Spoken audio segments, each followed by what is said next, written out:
آباد میں ایرانی مذاکراتی وفد قومی مفادات کا بھرپور دفاع کر رہا ہے۔ ایرانی صدر مسعود پزشکیان کا اسلام آباد امن مذاکرات پر ٹوئٹ، کہا کہ عوام کی خدمت کا مشن کسی صورت نہیں رکے گا۔ مذاکرات کا نتیجہ جو بھی ہو، حکومت ہر حال میں اپنے عوام کے ساتھ کھڑی ہے۔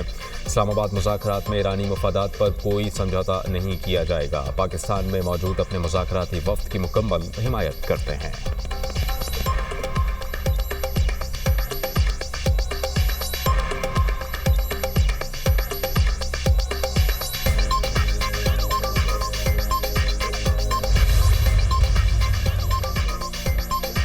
روس کا کہنا ہے کہ اسلام آباد مذاکرات میں شریک تمام فریق ذمہ داری کا مظاہرہ کریں۔ فریقین ایسے کسی اقدام سے باز رہیں جو اس موقع کو نقصان پہنچائے۔ انڈونیشیا کا پاکستان میں امریکہ ایران مذاکرات کا خیر مقدم۔ انڈونیشی وزارت خارجہ نے کہا کہ فریقین زیادہ سے زیادہ تحمل کا مظاہرہ کریں، خود مختاری، علاقائی سالمیت، بات چیت اور سفارتکاری کو فروغ دیں۔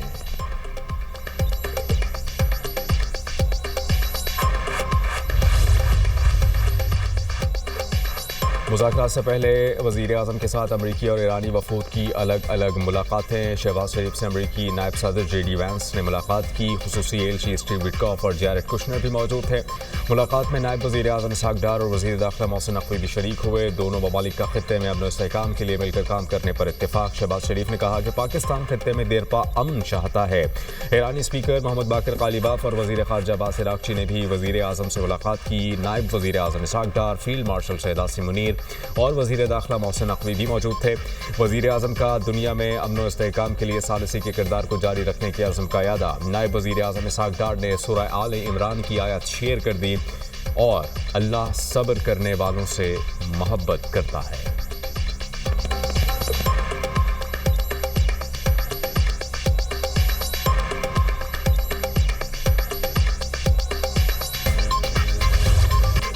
امریکی اور ایرانی وفود کا پاکستان آمد پر فقید و مثال استقبال۔ نائب وزیر اعظم اسحاق ڈار، فیلڈ مارشل سید عاصم منیر اور وفاقی وزیر داخلہ محسن نقوی نے امریکی وفد کو پاکستان آمد پر ویلکم کیا۔ ایرانی وفد اسپیکر پارلیمنٹ محمد باقر غالیباف کی قیادت میں اسلام آباد پہنچا۔ وزیر خارجہ عباس عراقچی بھی ہمراہ۔ نائب وزیر اعظم اسحاق ڈار اور فیلڈ مارشل سید عاصم منیر نے معزز مہمانوں کا استقبال کیا۔ اسپیکر قومی اسمبلی سردار ایاز صادق اور وفاقی وزیر داخلہ محسن نقوی نے بھی مہمانوں کا خیر مقدم کیا۔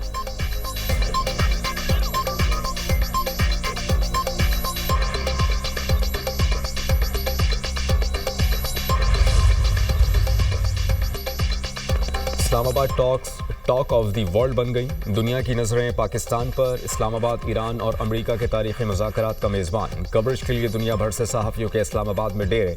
جناح کنونشن سینٹر میں صحافیوں کے لیے ایک چھت تلے تمام ضروری سہولیات میسر۔ High speed internet connectivity, printers, computers اور اسکرین نصب۔ پل پل کی رپورٹنگ۔ پاکستان عالمی میڈیا کی سرخیوں میں۔ دنیا نیوز کی مسلسل خصوصی ٹرانسمیشن۔ نامور سیاستدانوں اور تجزیہ کاروں کے جاندار تبصرے۔ مستند خبریں دنیا نیوز پر۔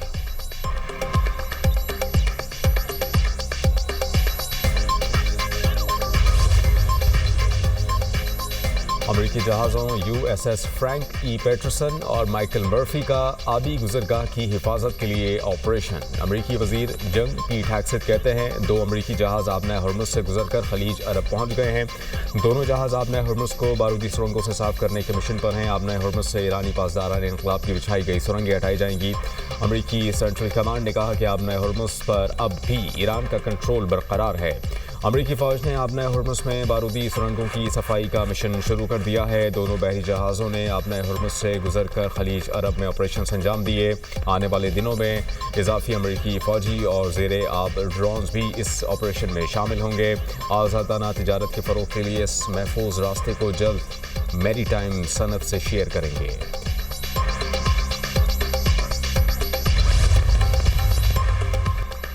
ایرانی فوج نے آبنۂ ہرمز میں امریکی جہازوں کے آپریشن کا دعویٰ مسترد کر دیا۔ پاسداران انقلاب نے کہا ہے کہ فوجی جہاز نے آبنۂ ہرمز سے گزرنے کی کوشش کی تو شدید رد عمل آئے گا۔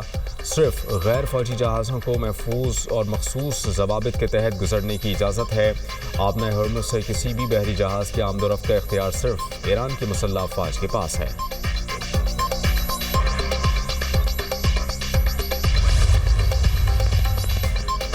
خود پرستی اور دولت کی پرستش بہت ہو چکی۔ کیتھولک پیشوا پومپیو کی جنگ پسند عناصر پر کڑی تنقید، کہا کہ طاقت کے مظاہرے بہت ہو چکے، جنگ بہت ہو چکی، حقیقی طاقت زندگی کے لیے خدمت کرنے سے ظاہر ہوتی ہے۔ قومی رہنماؤں سے کہتے ہیں کہ بس کریں، اب امن کا وقت ہے، مذاکرات اور ثالثی کی میز پر بیٹھیں، اسلحے کی منصوبہ بندی کرنے والی میز پر نہ بیٹھیں۔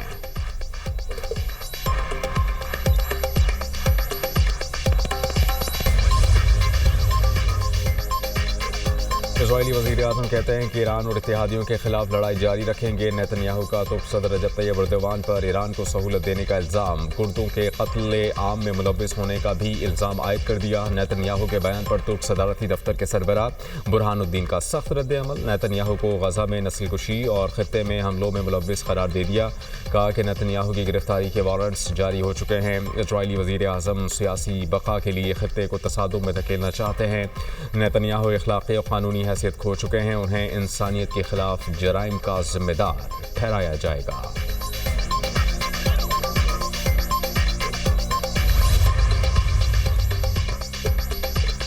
سابق اسرائیلی نائب چیف آف سٹاف یائر گولان کی نیتن یاہو پر کڑی تنقید، کہا کہ نیتن یاہو دباؤ میں ہیں۔ اسرائیلی وزیر اعظم جانتے ہیں کہ جنگ کے مقاصد حاصل نہیں ہوئے، فاتح کو اپنی جیت کا اعلان دہرانے کی ضرورت نہیں پڑتی۔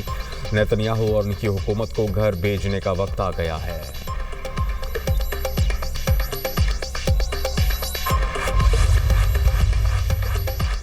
اسرائیل میں نیتن یاہو حکومت کے خلاف مظاہرات، تل ابیب میں مظاہرین کی احتجاجی ریلی، اسرائیلی وزیر اعظم کے خلاف شدید نعرے بازی، مظاہرین کا نیتن یاہو سے تمام جنگیں روکنے کا مطالبہ۔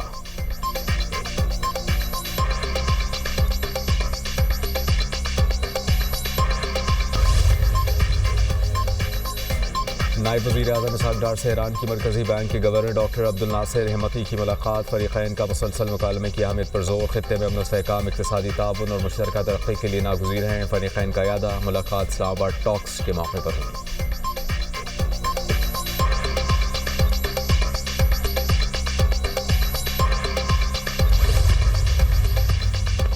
امریکہ ایران مذاکرات کا آغاز، اہم کامیابی، چیئرمین پیپلز پارٹی بلاول بھٹو زرداری نے عرب ٹی وی سے گفتگو میں کہا کہ بمباری رک گئی، امید ہے کہ جنگ بندی مستقل امن کا پیش خیمہ ثابت ہوگی۔ مذاکرات کے لیے پاکستان، سعودی عرب، ترکی، قطر، چین اور GCC ممالک نے مشترکہ کوششیں کی۔